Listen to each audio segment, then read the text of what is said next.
మిగిలిన అప్డేట్స్ చూస్తే రాష్ట్రంలోని నేతలను ఆర్థికంగా బలోపేతం చేసేందుకు కూటమి ప్రభుత్వం చిత్తశుద్ధితో పనిచేస్తుందన్నారు ఎమ్మెల్యే వేమిరెడ్డి ప్రశాంతి.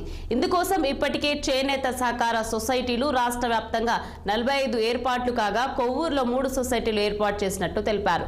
వాటికి ముడిసరుకు మార్కెటింగ్ సదుపాయం కల్పించాలని ఎమ్మెల్యే కోరారు. చేనేత రంగంలో అత్యాధునిక డిజైన్లకు సంబంధించిన సాంకేతిక పరిజ్ఞానాన్ని అభివృద్ధి చేసి యువతకు ఉపాధి కల్పించాలని ప్రశాంతి విజ్ఞప్తి చేశారు.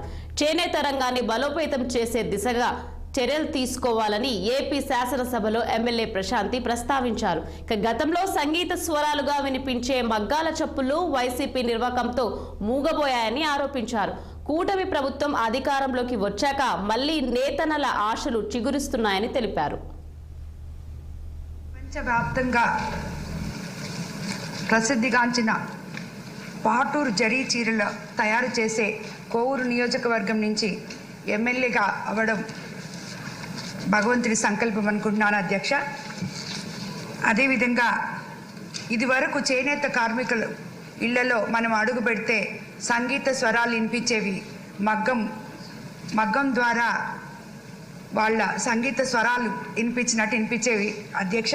కానీ గత ప్రభుత్వంలో పాలకుల నిర్వీర్యం చేసి చేనేత కార్యక్రమం నిర్వీర్యం జరిగింది అధ్యక్ష.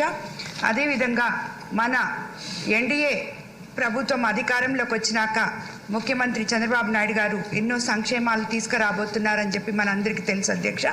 అలాగే మంగళగిరి చేనేత కార్మికుల కోసం మన లోకేష్ బాబు గారు గౌరవ విద్యాశాఖ మంత్రి గారు ఎన్నో సంక్షేమ పథకాలు తీసుకొస్తున్నారని కూడా మనందరికీ తెలిసిన విషయమే అధ్యక్ష.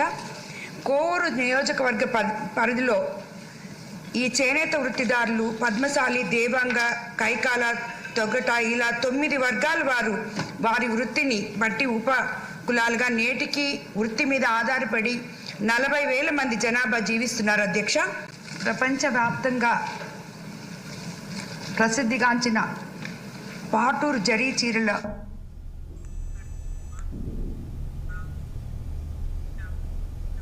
మాజీ ఎంపీ మార్గాని భరత్ పై